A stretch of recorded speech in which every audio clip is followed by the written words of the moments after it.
wanted to get a new video out there kind of showing you what I am doing in the Homelab. Now, there has been some major changes over the last year or even the last couple of months. In 2025, there was a point, and there is a video on my channel where you could check it out, where I had lost everything within the Homelab. Now, I didn't have much, but I got sick of having this Homelab that I kept having to tear down and then eventually figure out and tear or bring it back up. So going forward, I want to build out something that is more robust, something that is also kind of used in a production environment. So in this case, I want to build out a Kubernetes cluster using Kustomize and everything I can within GitOps and that whole entire workflow. So right now we actually have a control node and a worker node and a few apps that are actually deployed in our Homelab. Now there's still some things I need to figure out when I have the time, such as backup and a few other small things like that. We also need to work on some documentation, but I kind of want to just give you a brief update as to where we stand today. And if any of those things interest you, definitely check out the videos, because I tried to give it some, a step-by-step tutorial kind of showing you on how you could do it yourself, whether you're trying to stand up your own Kubernetes cluster or deploy certain apps. I try to cover everything that I do in my Homelab myself. So one thing that I want to point out is that I'm using K9s or K9s. This is the UI to actually interact with K8s or Kubernetes. In this case, we're just looking at the various services just to show you what is deployed, or we could actually go into the pods to see what pods are currently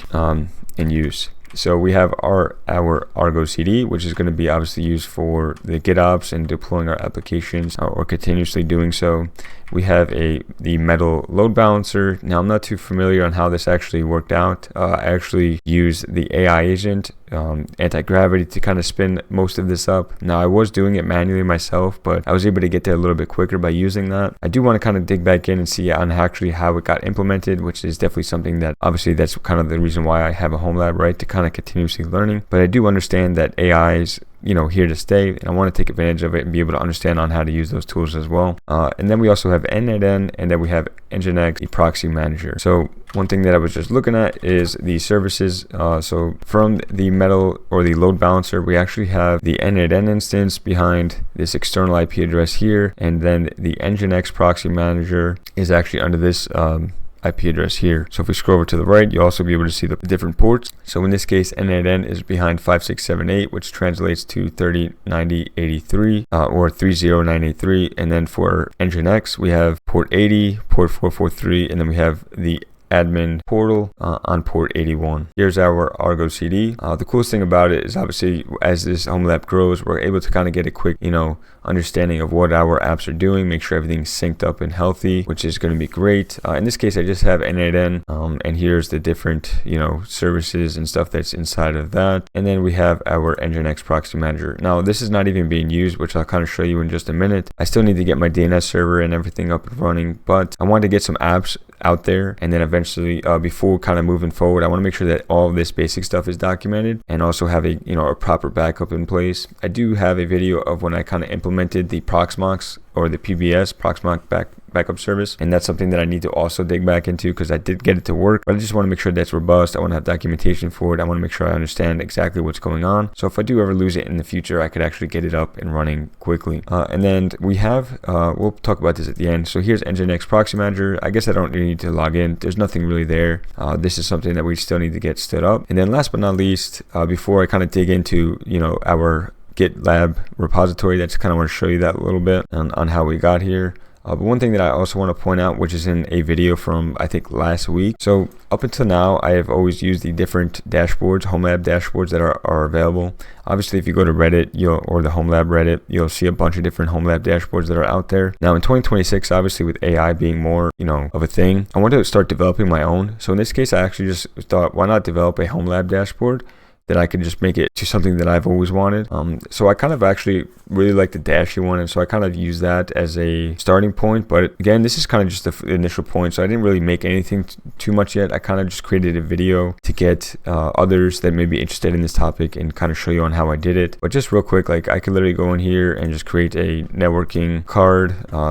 So now we have a networking card, and then underneath that we could actually just do, like, let's say we wanted to add a Proxmox. Now these are all icons that are pulled in, and then we could just name it Proxmox, do an IP address, we could upload our custom ones, we could save the service, And then now we could actually just click on it, and that should bring us right to our Proxmox server. So just like any other dashboard, but I was able to create this with our own AI agent. So I could actually do anything I want within this. This is just my own, my own dashboard on a web server. The point, eventually I'm going to make a point to deploy it into our cluster. Right now it's just running locally on its own on our server. But eventually I'm going to, deploy it as a container, push it to our container registry, and then deploy it within our Kubernetes cluster. Alright, and last but not least, before I close out this video, I just wanted to show you kind of exactly what I've been working on for this latest Homelab, if you will. So as you can see here, we have some Ansible playbooks. So in here we have 2 playbooks that are probably the most important. One of them is kind of just old, and then we have a ping one. So deploy cluster apps is the second step in the deployment of our cluster, and then we have Kubernetes testing, which I need to rename. This was when I was first standing everything up, but this actually sets up or provisions our worker node and our cluster and our control node, and actually joins them together to perform that cluster, or to create that cluster, and it installs all the necessary packages and repositories and everything we need to get up and running. I've tested this a few times. I do want to do another one and actually document it a little bit better, because I think I did a pretty good job of documenting, but I just want to make sure that there's nothing that I've missed over the last time, because I did make some changes to it. And then we have the cluster apps in here. Obviously this is going to be where we just reference our customize, and actually deploys it here at the bottom. So deploy ArgoCD via customize overlay, and then it's going to go ahead and apply that, which we'll talk about in just a minute. But before that, it also sets up the the load balancer and the basic variables up here. We are using Vault, which is the first time that I've used it. So we have this key here, which will blur out. I'm not sure it ever will matter, and I'm not even sure you would be able to do anything with this, because I think you would need the password to decrypt it. But in this case, we're actually able to use a secret essentially within Ansible and reference it from the Vault, which is pretty cool, something that I haven't done in the past. But I wanted to kind of, again, make it a little bit more production-like. And this is something that I was playing around with. So now we have a SOPs key, which is for our customize. So within our customize or our Kubernetes deployment, we are using SOPs to make our secrets. And I wanted a way to kind of secure that, and that's what we have here. And that's another thing that I need to make sure that I document more of, because I don't think I talked about it too much. But that's it for Ansible. And then if we go down into we have integrations here, and then we have our customize.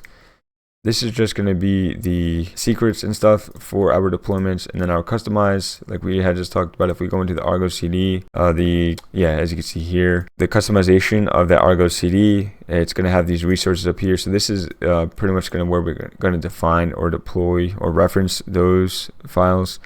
So here, if we go into the applications directory, n8n YAML, that's going to go ahead and deploy out n8n for us. Obviously going forward, we'll continue to update that customization file as we build this out and then add to our applications. But currently that's all we have really to kind of get us started. And then we obviously, like I said, we have our Nginx reverse proxy, which is also something that we have deployed as well. And then I should have mentioned this at the very beginning. We also have our Terraform, and we actually have infrastructure as code to kind of stand up our initial virtual machines for our worker node and our control node. So that's also something that has been pretty cool. So we pretty much everything is set up in the very beginning, so we could actually spin up. So if we lost everything, we could use our infrastructure as code within Terraform to deploy our resources within Proxmox, and then from there I would have Ansible already on there. I would pull down this repo, use Ansible to provision that, connect that cluster, and then deploy our apps within our cluster, and then we're back up and running pretty much. Obviously we'd have to do some fine tuning, maybe some backups and whatever for the volumes, but in any case, we would at least be in a better spot than we were last year as we continue to build this Homelab out. But that's going to close out today's video. I hope that was a good update. Going forward in 2026, as I had said probably a few times in this video, I'm going to build this out as much as possible. I think I'm going to be more leaning towards creating my own solutions. So one thing that I was looking at is maybe having my own password solution that I could deploy within our Homelab. Obviously, there are things out there, but with the use of AI, a lot of this could be without any concerns for security or anything like that, because it is within, you know, my Homelab network, and it all is, you know, logically separated from anything, logically and physically separated from anything that would be of concern. So I think it is trying to kind of just like a playing ground, which is what home labs are for, not only for learning but also for playing around and creating new things. So that is something to look forward for in 2026. I will get out a few more videos, you know, throughout the year as I continue to build this out, but definitely check out the tutorials that I put out that kind of covers all of this if that is something you're interested in. And as always, never stop learning.